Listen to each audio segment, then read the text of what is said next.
Hi friends, నేను Ashok Kumar. Welcome to Ashoka online academy.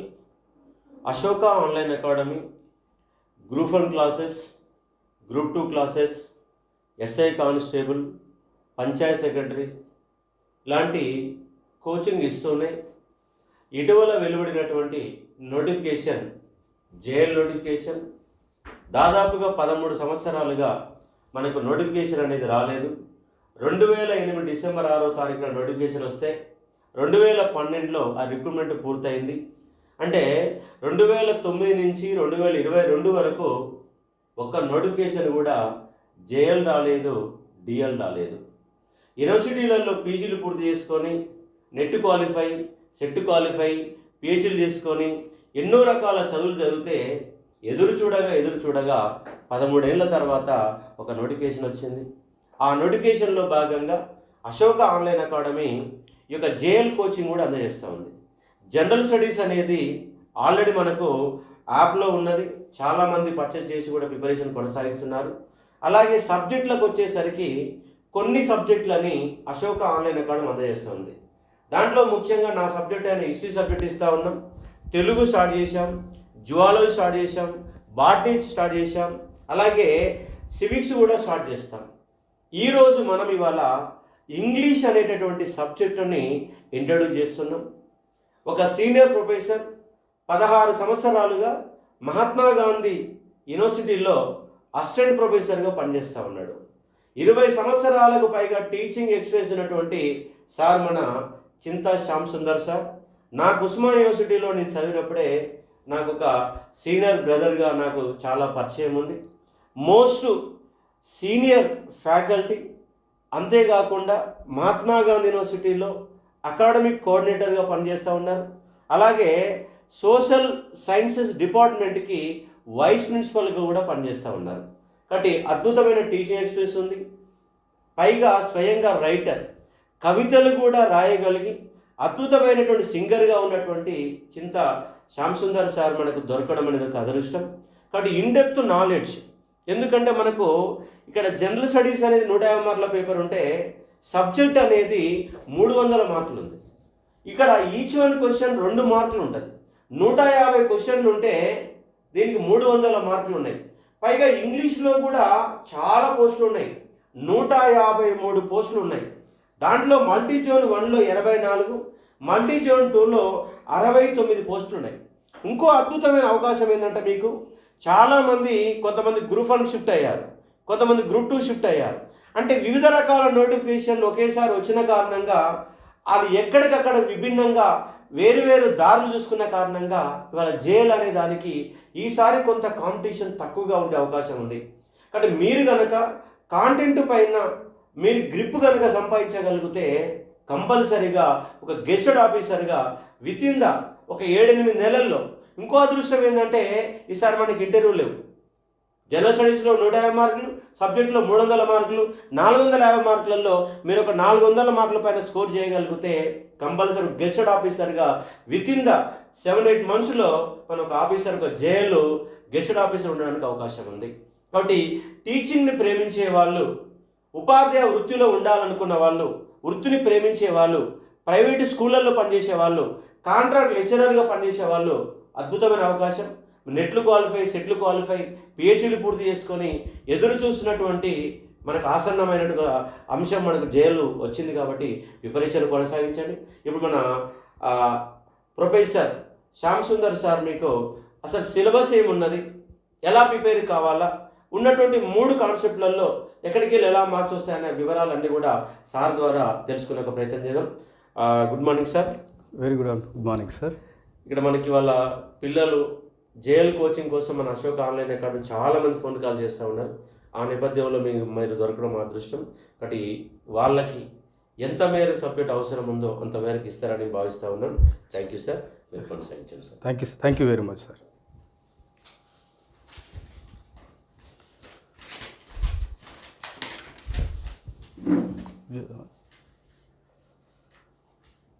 Very good afternoon,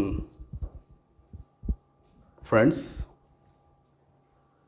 I'm very happy today to come in front of you to explain or to give a guidance and coaching for junior lecturers, aspirants. I mean, who are preparing, who would like to become the lecturer.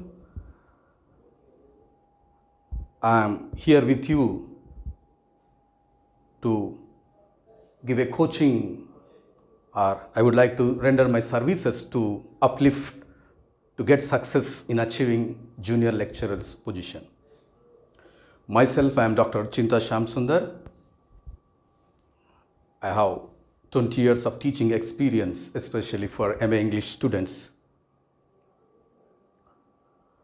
So I can do justice in regarding junior lecturers who are preparing for junior lecturers.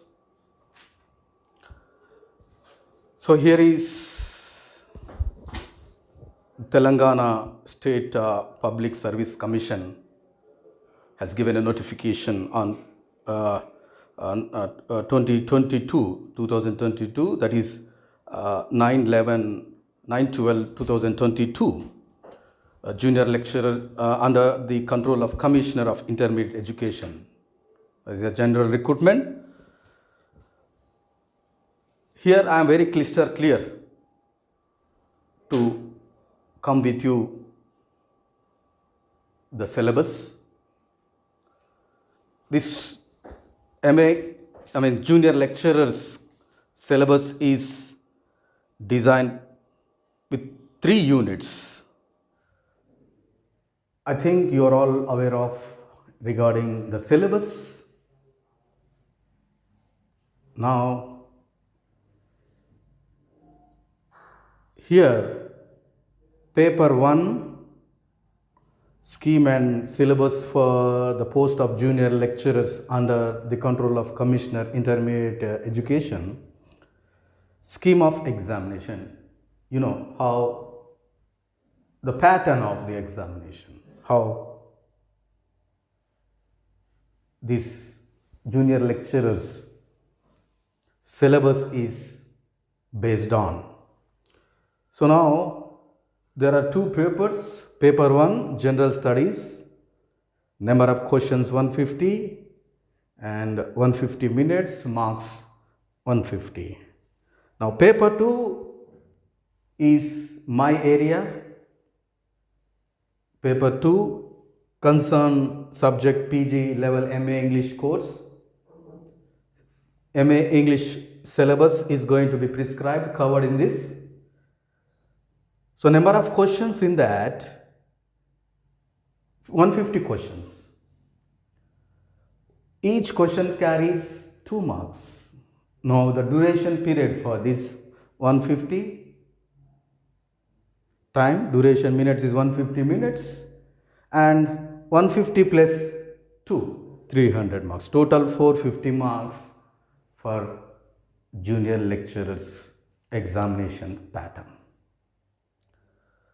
So, my dear aspirants, I am going to I would like to explain about paper 2 syllabus. So here, this paper 2 syllabus is divided into,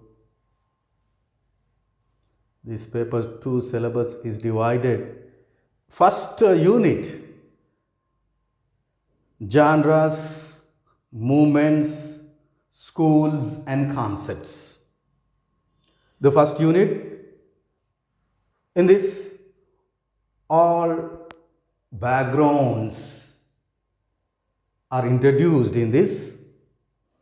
So in the background, the first unit, genres, movements, schools and concepts, and the second unit is writers and text.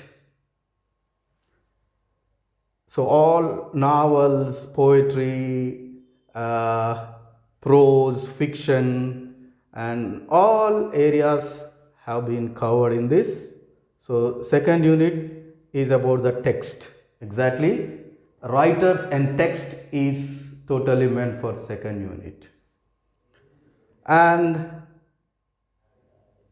the third unit is ELT, English language teaching. ELT, English language teaching. So, followed by, see here 1, 2, 3, 4, 5 areas are there. So, I will explain later what exactly third unit is going to meant for.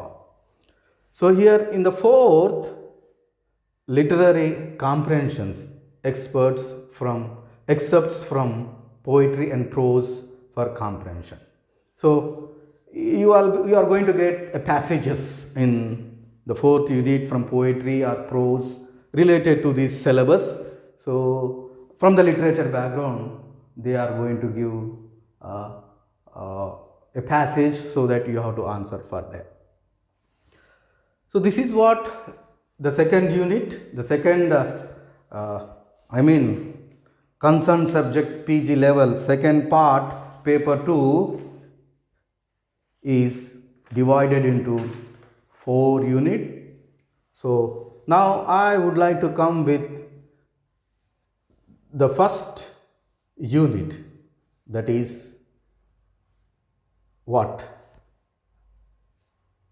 Based on totally, it is based on backgrounds. Before I would like to explain about this syllabus, I would like to say some few words, especially who are very serious in preparing, who would like to wish to take the exam of junior lecturer in English. Before, you need to have a kind of positive opinion that definitely I can get success in getting a job for junior lecturers. So, if you listen to me carefully, whatever I explain, whatever I teach in the class, just you concentrate with listening skills. Do not hear. You have to present all mind, body, everything. Concentrate seriously what exactly I am teaching or explaining. So here, if I explain the syllabus, you will feel, oh, this is very easy, I can do it. Syllabus తెలియక చాలామంది సిలబస్ని చదవక సిలబస్లో ఏమున్నదని చూడకనే చాలామంది ఒక 50%, 60% వాళ్ళు they are tense, they are afraid of to do so. So once you go through the syllabus, once you examine the syllabus, ఒక్కసారి సిలబస్లో ఏమున్నది ఒకసారి మీరు కూర్చొని ఒక 1-2 అవర్స్ టైం స్పేర్ చేసి మీరు సిలబస్ అంటే ఏంటిది ఏమున్నదని మనం అనుకున్నాం అనుకో, you will get a kind of positive environment in your mind. బాగా పుస్తకాలు చదివి బాగా 1వ తరగతి నుంచి ఇంటర్మీడియట్ దాకా క్లాస్లో ఫస్ట్ ఉన్న వాళ్ళు కూడా ఒక్కొక్కసారి ఎన్నో ఒక్కడ కొలాప్స్ అవుతారు. But every one has a kind of destiny. Every one is a competitive man. Everyone has to possess a dream. Definitely, I am going to success in getting a job of junior lecturer in English. నీకు first ఒక నమ్మకం ఉండాలి, ఒక kind of ఒక platform create చేసుకోండి. Syllabus చాలామంది syllabus గురించి ఏమున్నదని తెలియదు. సిలబస్ ఎప్పుడైతే మీకు తెలుస్తుందో ఆటోమేటిక్గా మీకు ఒక 50% of positive activity is going to progress in your mind. The zeal will come. Don't get tense. Of course మీకు సిలబస్ గురించి తెలవలే, కానీ నేను చెప్తున్నా వినండి. నేను చెప్పిన తర్వాత మీకు అనిపిస్తుంది గింతేనా అని. Definitely I will clear your fear or tear, a kind of tense which is there in regarding the syllabus. If you listen to me, నా క్లాసు మీరు వింటే చాలు, you can achieve the great success. Great success you are going to dream. You are going to get success in getting the job of junior lecturer in English. భయపడకండి, నేనున్నాను. కులంకషంగా, క్లియర్గా అట్టిపండు ఒలిచి మీకు మీ నోటి దగ్గర పెడతాను నేను. నా క్లాసు మీరు కాన్సన్ట్రేట్ చేసి మీరు వింటే చాలు. That is much more enough. Before that, after going through the syllabus, you need to collect the textbooks, my dear students. మీరు సిలబస్ చూసి పక్క పెట్టుడు కాదు, గూగుల్లో పోయి సెర్చ్ చేసుడు కాదు. You need to have material. The material should not be like a ready-made or a kind of resource which was taken from the internet or some Xerox copies. ఇవి కాదు. You better buy the text. You buy the text. Annotations అయినా, authors అయినా, నేను చాలా మటుకు గూగుల్లో అవి చూశాను. ఎన్నో ఇన్ఫర్మేషన్స్, ఆథర్ పేరు తప్పు ఉంటుంది, డేట్ తప్పు ఉంటుంది, డేట్ అన్నీ తప్పులే ఉంటాయి దాదాపు. కాబట్టి text book which is prescribed for any kind of topic or author, if you go through that seriously, మీరు ఖచ్చితంగా మీరు అనుకున్న గోల్ ఏదైతే ఉన్నదో డెఫినెట్గా సక్సెస్ అవుతారు మీరు. కాబట్టి టెక్స్ట్ బుక్స్ అనేది వెరీ వెరీ ఇంపార్టెంట్. ఇంకోటి, ఈఎల్టీకి తెలుగు అకాడమీ బుక్స్ ఉన్నాయి. తెలుగు అకాడమీ బుక్స్ కొనుక్కోండి. మెథడాలజీస్ ఉంటాయి, ఆ మెథడాలజీస్ కొనుక్కోండి. ఇంకోటి, నేను afterwards I will explain what to do or what. Okay, so you're coming to the first unit. The first unit is followed by genres or genres, moments, schools, concepts. First యూనిట్లో we can expect around 50 marks. దీంట్లో ఒక 50 marks. Third యూనిట్లో ఒక 50 marks, 150 marks, ఒక 30 marks. అంటే మనము యావరేజ్గా 40 దాదాపు మనకు 4 యూనిట్స్ ఉన్నాయి కాబట్టి ఇక్కడ 30, 40, 44, 4 16, 160. కాబట్టి నేను అనుకుంటున్నాను from the backgrounds we can expect 30 to 40, I mean 60 marks. 60 marks expect చేయొచ్చు, or 50 marks we can expect from this. So backgrounds are totally very very important. Whatever the backgrounds, ఈ backgrounds 1, 2, 3, 4, 5 background, 5 units, 5 మనకు areas ఉన్నాయి. Every background is focused with the text. ఈ backgrounds తర్వాత అయితే మనకు టెక్స్ట్లో ఏదైతే prose, poetry, drama, place, novels ఇంకా ఏమైనా ఉన్నాయో అవి టోటల్ దాదాపు ఒక, ఈ రెనెసాన్స్ రిఫార్మేషన్ ఉందనుకోండి. ఈ renaissance reformation is nothing but it is going to reflect about Christopher Marlowe, William Shakespeare, John Milton. ఈ రకంగా కొంత రిఫ్లెక్ట్ అవుతుంటుంది. క్రిస్టఫర్ మార్లో గురించి, విలియం షేక్స్పియర్ గురించి చెప్పాలనుకుంటే ఫస్ట్ రెనెసాన్స్ రిఫార్మేషన్ గురించి మాట్లాడాలి. So that's the reason why they have introduced first unit. ఎందుకు బ్యాక్గ్రౌండ్స్ పెట్టారంటే, బ్యాక్గ్రౌండ్స్ మీరు బాగా తరోగా చదివితే, ఒకవేళ నేను చెప్తే మీరు వింటే మీకు ఆటోమేటిక్గా రైటర్స్ టెక్స్ట్ ఏతున్నదో ఈజీగా మీకు అర్థమవుతుంది. ఇందులో దాదాపు 50 to 60% బ్యాక్గ్రౌండ్లో ఉన్న నాలెడ్జు, ఇంకా మిగిలిన 50% నాలెడ్జ్ టెక్స్ట్లో ఉంటుంది. మీరు just listen to me carefully my dear students. Of course, this is the first time for me to speak in Telugu, but I never speak in Telugu any time. But for the sake of very easy and digestive language.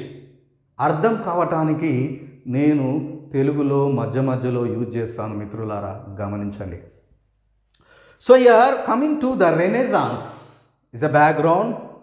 Renaissance means rebirth, revival of Greek art, literature, గ్రీకుల యొక్క చరిత్ర గురించి, Greeks యొక్క development గురించి, గ్రీకుల యొక్క education గురించి, గ్రీక్స్ల యొక్క చరిత్ర గురించి ఇవంతా మనం రెనెసాన్స్లో చూస్తాం. ఆ రెనెసాన్స్లో ఆ చరిత్రను మొత్తం సర్వనాశనం చేసినటువంటి barbarians, I mean to say that Turks అనే వాళ్ళు టర్కీ నుంచి వచ్చి ఈ గ్రీక్ కంట్రీని ఆక్రమించి అక్కడ ఉన్నటువంటి సంపదను మొత్తం సర్వనాశనం చేయడం జరుగుతుంది. So in renaissance you are going to see rebirth revival of Greek art and literature.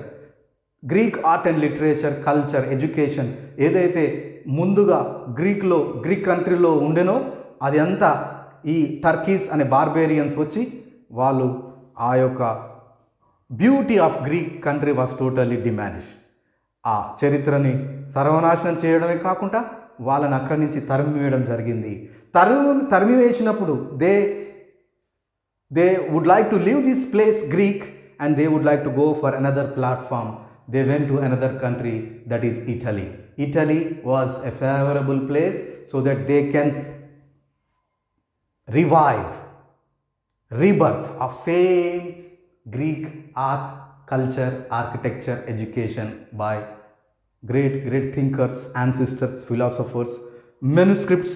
వాళ్ళ దగ్గర ఉన్న గ్రంథాలు అవన్నీ తీసుకొచ్చి ఇటలీకి వచ్చి ఇటలీలో మళ్ళీ same revival of Greek art and literature ఈ రెనెసాన్స్లో రెనెసాన్స్లో చూస్తాం. రెనెసాన్స్ అనగానే గ్రీకుల యొక్క చరిత్ర, గ్రీకుల యొక్క నాగరికత, గ్రీకుల యొక్క గొప్పతనం, వాళ్ళ కల్చరు 14th 15th సెంచరీలో ఎట్లా ఉండేనో అది మొత్తం సర్వనాశనం చేయబడింది. సర్వనాశనం చేయడంలో ఉన్నటువంటి ప్రధానమైనటువంటి the important protagonist, I mean to say that characters, the country people are barbarians, Turkeys. వాళ్ళు ముస్లిం ట్రైబ్స్, బార్బేరియన్ ట్రైబ్స్ వాళ్ళు వచ్చి గ్రీకుల యొక్క చరిత్రని సర్వనాశనం చేయడం జరిగింది. దాన్నే రెనెసాన్స్, రీబర్త్ అంటారు. సో రీఫార్మేషన్ అనగానే reformation is also a kind of movement, a revolution movement, a great movement by Martin Luther, John Calvin and Henry VIII. ఈ ముగ్గురు ఆ రీఫార్మేషన్ ఏం రిఫార్మ్ చేయాలి, రిఫార్మేషన్ అంటే ఏమొస్తుంది, what has to be reform, what kind of reformation took place in those time, in the Renaissance time. What was that? Church has to be changed. Church యొక్క వాతావరణం, Roman Catholics, European countries, Roman సామ్రాజ్యంలో ఉన్న Pope's, bishops, pastors ఎవరైతే ఉన్నదో అప్పట్లో ఈ Rome కంట్రీని మొత్తం church ఆధీనంలో ఉండేది. ఆ చర్చ్ అనేది మొత్తం it has become a kind of popish plot. Church వాతావరణం మొత్తం ఇంటెలిజెన్స్ అంటే తప్పులకు, దేవుని యొక్క జ్ఞానాన్ని, బైబిల్ ఏం చెప్తుంది, బైబిల్లో ఉన్న సారాంశం ఏంది, జీసస్ క్రైస్ట్ అంటే ఏంది, క్రూసిఫికేషన్ అంటే ఏంది, రిజరక్షన్ అంటే ఏంది, ఈ ట్రూత్ అంటే ఏంది, బైబిల్ ఏం చెప్తుంది, ప్రజలకు ఎలాంటి నాలెడ్జ్ అందించాలి. ఈ రీఫార్మేషన్ అనేది ఈ చర్చిలో ఉన్నటువంటి రీఫార్మ్స్ని మార్చడానికి Martin Luther, John Calvin, Henry VIII ప్రధానమైనటువంటి క్యారెక్టర్స్. వాళ్ళు వచ్చి చర్చిలో ఉన్న ఇంగ్లాండ్ చర్చిలో ఉన్నటువంటి వాతావరణాన్ని మొత్తం వాళ్ళ యొక్క ఆధీనంలో తీసుకొని రీఫార్మ్ చేయడానికి Martin Luther nail his 95 thesis on the church doors. ఆ 95 థీసిసే ఆ రూల్స్ ఏదైతే బైబిల్లో చెప్తున్నాయో ఆ 95 thesis on the church door ఆ యొక్క ముఖద్వారంలో ఆ చర్చికి ముందు పెద్ద తలుపులకు ఈ 95 థీసిస్ని ఇప్పటి నుంచి చర్చిలో ప్రాసెస్లో ఉండాలి. రోమన్ క్యాథలిక్స్ అనేవాళ్ళు చాలా క్రిస్టియానిటీ మొత్తం సర్వనాశనం చేయడం జరిగింది. ఈ రిఫార్మేషన్లో Christianity is divided into 2 categories. One is Roman Catholics, another is Protestant. Protestants are nothing but reformers. Protestants are nothing but reformers who reform the church authority. చర్చ్లో ఉన్నటువంటి ఈ రూల్స్ రెగ్యులేషన్స్, పాత రూల్స్ పక్కన పెట్టి కొత్త rules. Protestant, protecting the Christianity by a religion name protestantism. It's nothing but ఆ ప్రొటెస్టనిజాన్ని protect చేసినటువంటి revolutionary monk, he is none other than Martin Luther అని మీరు తెలుసుకోవాలి. ఆ బ్యాక్గ్రౌండ్ ఎక్స్ప్లెనేషన్లో మనం చూస్తాం. Metaphysical poet. ఈ మెటాఫిజికల్ పోయిట్స్ ఎవరుంటారంటే, ఈ మెటాఫిజికల్ పోయిట్స్లో మేజర్ క్యారెక్టర్స్ మెటాఫిజికల్ పోయిటరీలో the word metaphysical poetry is nothing but meta means physical. A word metaphysical. The first meta means beyond. The metaphysical means beyond the physical. ఇందులో metaphysical పోయిట్స్లో మనము authors చూస్తాం. మెటాఫిజికల్లో ఇక్కడ శామ్యుయల్ జాన్సన్ని మనం we are going to meet. Samuel Johnson, the author Samuel Johnson made the first use of the word metaphysical poetry. Samuel Johnson, an author, he used metaphysical poetry for the first time it belongs to 17th century area. 7th century period lo idi manam chustam. And the most prominent poets include in that metaphysical is, in metaphysical poetry lo the most prominent poet you are going to meet with is here, I mean to say that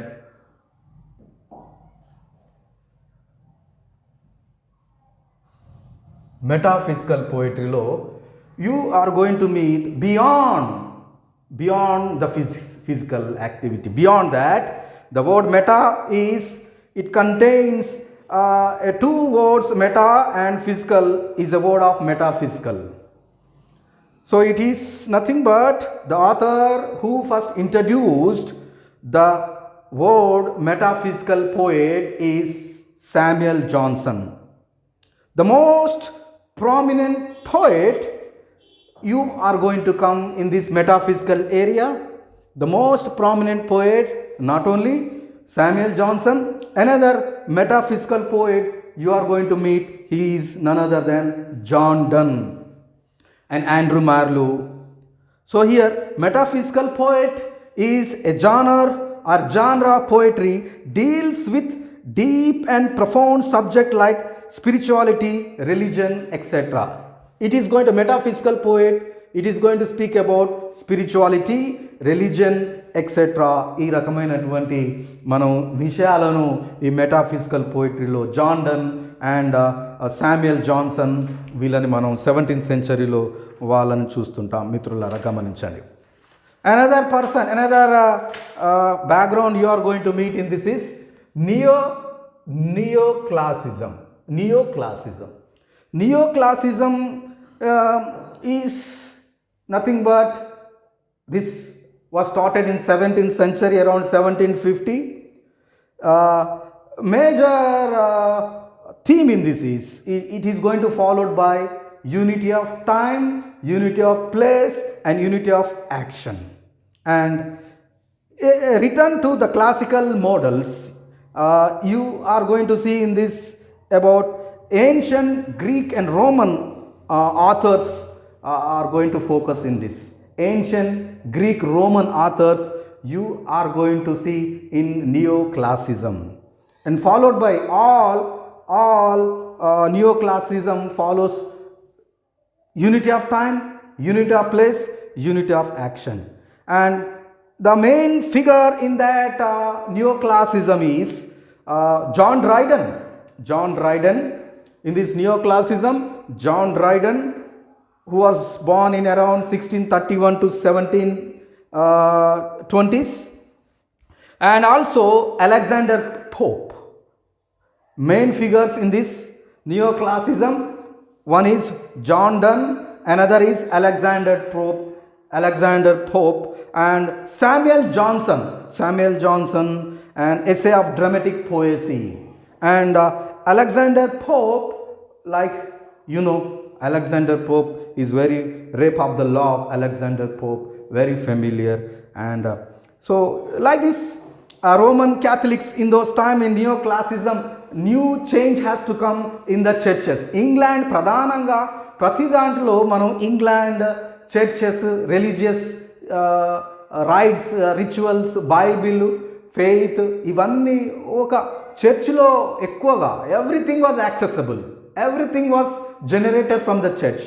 church వాతావరణాన్ని base చేసుకొని చర్చ్ని మొత్తం reform చేయడమే ఎక్కువగా ప్రధానంగా మనం ఈ ఈ బ్యాక్గ్రౌండ్లో చూస్తుంటాం. So in this new classism, ancient Greeks, Roman authors started in 17th century, around 1750s, and their focus is on three areas: unity of time, unity of place, and unity of action. Main figures: John Dryden 1631 and Alexander Pope 1688 to 1744, and their main agenda is Roman churches, Roman Catholics. They are the Christians. They are totally misusing their power and they never use word of Bible. They deny the Bible. They don't want to speak truth. They hide the secrecy. They never reveal the secrecy of Jesus Christ. So that there has to be change. They should get a change, so that already Roman Catholics are totally, they are going to spoil the church environment. ఈ church ఎన్వైరన్మెంట్ని మార్చడానికి Martin Luther, John Calvin, Henry eighth, ఇంకా చాలామంది మార్పులు తీసుకురావడం జరిగింది మిత్రులారా. And also in this neoclassicism, Samuel Johnson called him the father of English criticism. Samuel జాన్సన్ని మనము తీసుకుంటే ఇక్కడ essay of dramatic poesy, Alexander Pope, John Dryden. Samuel Johnson he was called as the father of English criticism. అతనికి ఒక మంచి title వచ్చినది.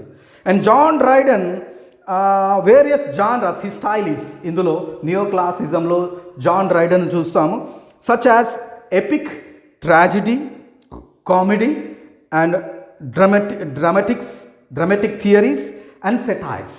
The main thing is John Dryden, he is going to focus on various genres,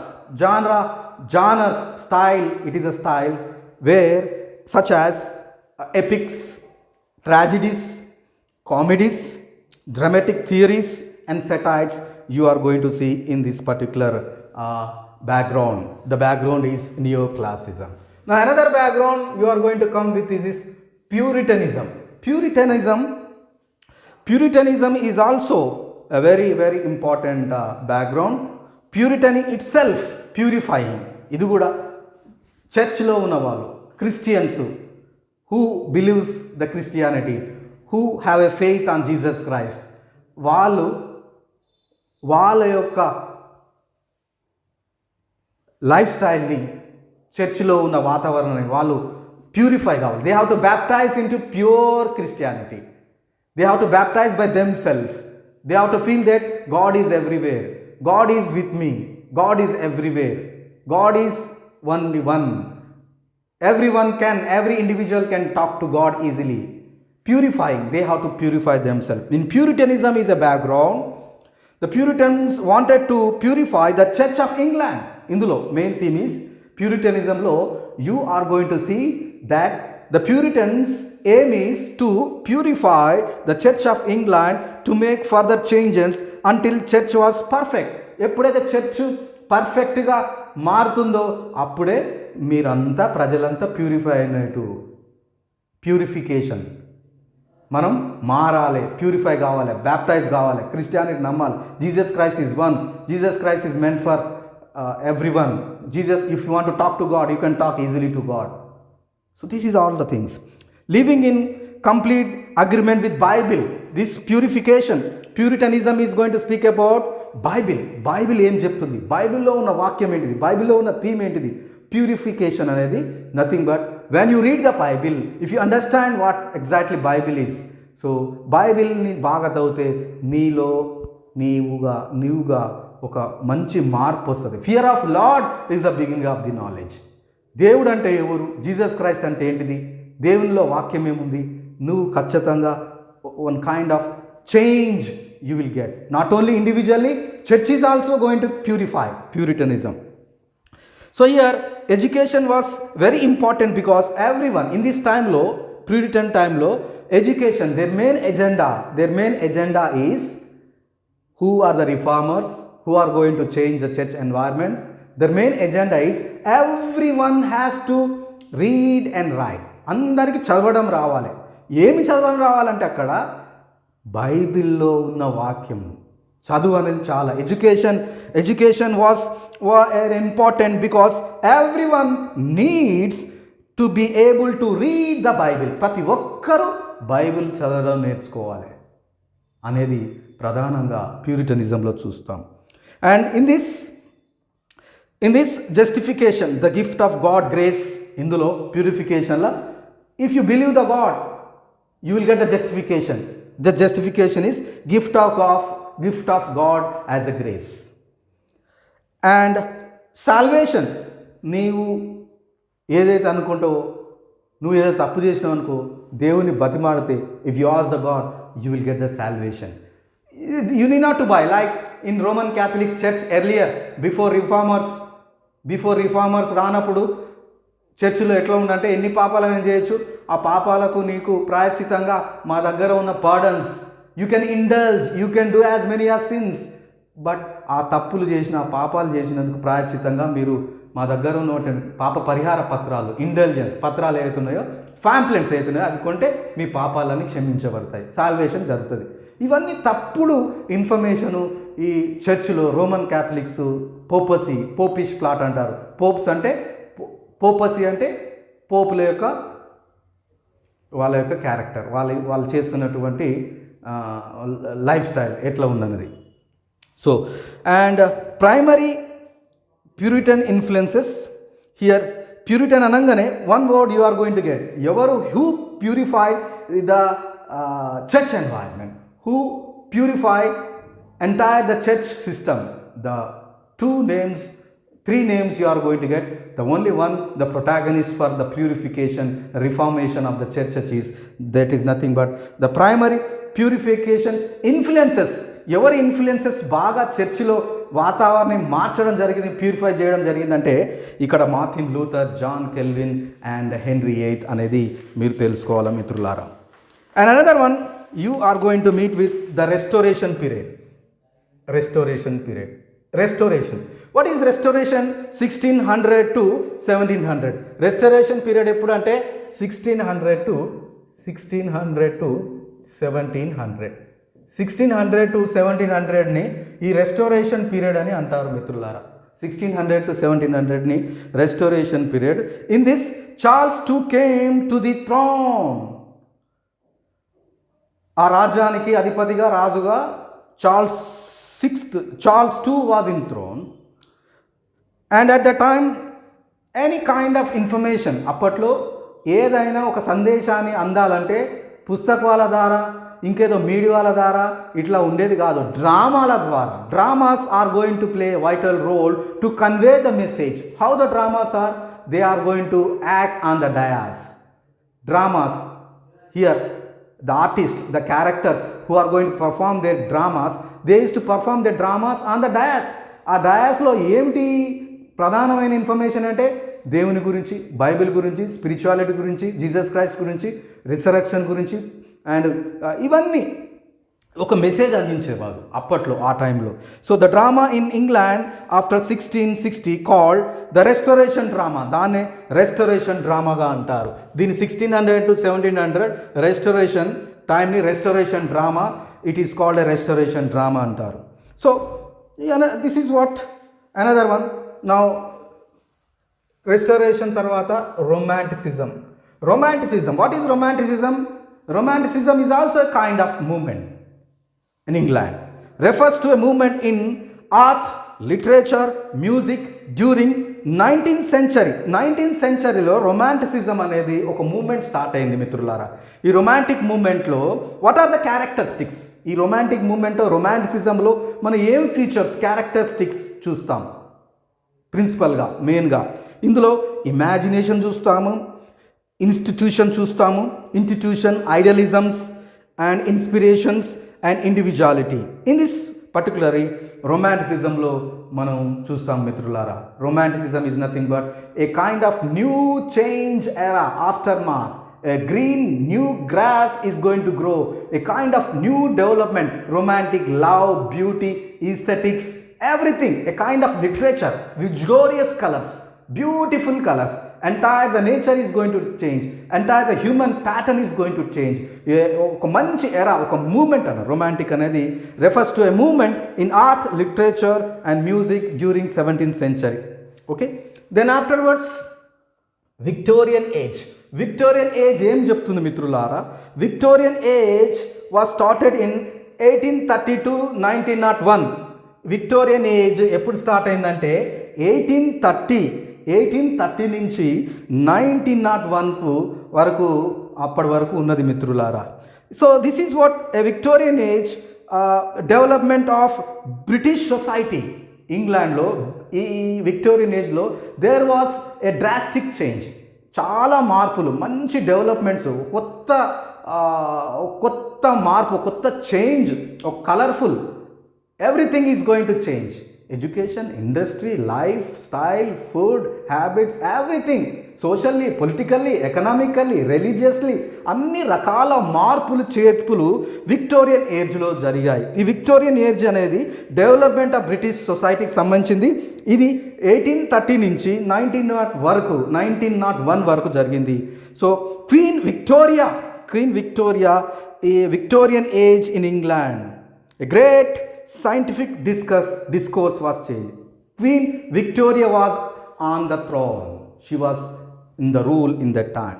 Change in industrial productions, techniques and profound impact and almost all aspects of life.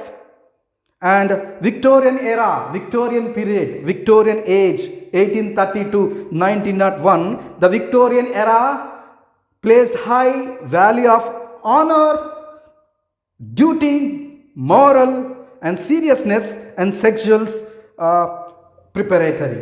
ఇవన్నీ మనం ఈ ఒక Victorian ఏజ్లో major writers in this era. Victorian ఏజ్లో major రైటర్స్ని మనం చూస్తాం. వాళ్ళు ఎవరంటే ఇక్కడ Alfred Tennyson, Robert Browning, Matthew Arnold, Charles Dickens, వీళ్ళనందరినీ మనము ఈ విక్టోరియన్ ఏజ్లో, విక్టోరియన్ పీరియడ్లో చూస్తాం మిత్రులారా. నేను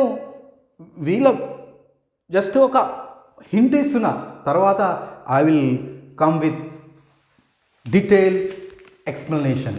what is Renaissance, what is reformation, ఇదంతా ఒక్కొక్క క్లాస్ ఒక్కొక్క గంట ఉంటుంది, ఒక్కొక్క టాపిక్ ఒక గంట ఉంటుంది మిత్రులారా. ఇది జస్ట్ ఎట్లా ప్రిపేర్ కావాలి, ఏం చదవాలి, అసలు ఏం రెఫర్ చేయాలా, ఎవరు ఉంటారు అనేది మీకు కొద్దిగా ఐడియా కోసమే మీకు చెప్తున్నాను మిత్రులారా. Realism and naturalism. Another is realism and naturalism. Realism and naturalism is also very important background. This realism most general aim is, దీని యొక్క ప్రధానమైన ఎయిమ్ ఏంటిదంటే ఇక్కడ was to offer truth accurate. Realism అంటేనే తెలుగులో అర్థం రియల్, నిజం. రియలిజం అంటేనే రియల్, నిజం. ఒకవేళ ఎగ్జామినేషన్ పాయింట్ ఆఫ్ వ్యూలో రియలిజం అనేది ఏంటిది, అసలు రియలిజం అనే చాయిస్లో which is going to speak accurate truth. Real అంటే నిప్పు, నిప్పు అంటే నిప్పు అనేది ఎప్పటికీ రియాలిటీ. యూనివర్సల్ ట్రూత్ అన్ని రియాలిటీయే. ఇక్కడ ఏంటంటే realism is nothing but the most general aim. మీకు రియలిజం టాపిక్ వచ్చిందంటే ద ఎయిమ్ ఏం చెప్తుంది, రియలిజం అంటే ఏం మాట్లాడుతుంది, దాంట్లో మెయిన్ కాంటెంట్ సబ్జెక్ట్ ఏముంటుంది అంటే it offers truth, accurate objectives of real world. Truth, accurate and objectives of real world. ప్రపంచంలో ఏమి real truth, universal truth, real, accurate, ఇవన్నీ దీంట్లో మనం చూస్తాం. And naturalism, realism and naturalism very natural. Naturalism అంటే can be viewed as more extreme for realism. Nature is beauty, beauty is truth, truth is beauty is a naturalism. It is immortal one. Nature అనేది immortal, అది చావు లేదు, చావు ఉండదు. కాబట్టి naturalism అంటే can be viewed, అది న్యాచురలిజం మనం చూడొచ్చు. అండ్ మోర్ ఎక్స్ట్రీమ్, ఎంత అంటే అంత చూడొచ్చు. దెన్ ఫార్మ్ ఆఫ్ రియలిజం, దీన్నే ఫార్మ్ ఆఫ్ రియలిజం. న్యాచురలిజం అనేది ఒక ఫార్మ్ ఆఫ్ రియలిజం అని మీరు తెలుసుకోవాలి. It endures emulate methods of physical sciences. ఈ న్యాచురలిజం చాలా మటుకు ఫిజికల్ సైన్సెస్ అనే objects, methods of physical sciences అనేది మనం చూస్తాం ఇందులో. మెయిన్ క్యారెక్టర్స్ అందులో ఈ రియలిజం అండ్ న్యాచురలిజంలో మెయిన్ క్యారెక్టర్స్ ఏమున్నాయి మిత్రులారంటే, main characters who are behind, authors కావచ్చు, పోయిట్స్ కావచ్చు. ఎవరంటే ఇక్కడ George Eliot, Emile Zola and Henry James, novelist. And Emile Zola, George Eliot 1819 to 1880 వీళ్ళు ఈ మెయిన్ ఆథర్స్, రైటర్స్ మనం చూస్తాం మిత్రులారా. And coming to expressionism is a background. You need to go thorough with that. I do explain afterwards, but I want to create a kind of a word meaning, oka line, oka meaning cheptanu deeniki. The word expressionism describes, ఇది ఏం చెప్తుంది, expressionism background ఏం చెప్తుంది, a wide variety of art, ఒక broad, ఒక wide variety of art, first use to describe modern art in general, more associate with German art. ఈ expressionism expresses about wide subjects, ఎక్కువగా German art, skill architecture గురించి చెప్తుంది మిత్రులారా. A style in art, music, drama which artist and writers try to express inner world. Expressionism inner world, ప్రపంచంలో ఏమున్నది మొత్తం డ్రామాల ద్వారా, పెయింటింగ్ల ద్వారా, మ్యూజిక్స్ ద్వారా writers express inner world of emotions. వాళ్ళు ఆ రైటర్స్ వాళ్ళ తపన, వాళ్ళు అనుకున్నటువంటి నాలెడ్జ్ డ్రామాల ద్వారా, పోయిటరీ ద్వారా, పెయింటింగ్ ద్వారా express inner world of emotions rather than external reality. So this is what expressionism is. And symbolism and literature, coming to symbolism in literature creates a direct meaningful link between a specific objects, scenes, characters or actions and abstracts. ఇవన్నీ చెప్తుంటాయి. And for example, symbolism, for example, if you take in intermediate, Road Not Taken by Robert Frost, 1874 to 1963. And Robert Frost, he had selected symbolic, like two roads diverge, ఏ రోడ్లో వెళ్ళాలి, ఏ రోడ్లో వెళ్ళొద్దు అనేది ఆ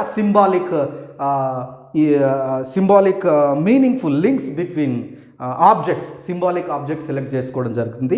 ఇక్కడ road not taken అనేది Robert Frost గురించి మనం చూస్తాం. And Emily Dickinson at this time, సింబాలిజంలో ఇమ్లీ డికెన్సన్ ఇస్ దేర్.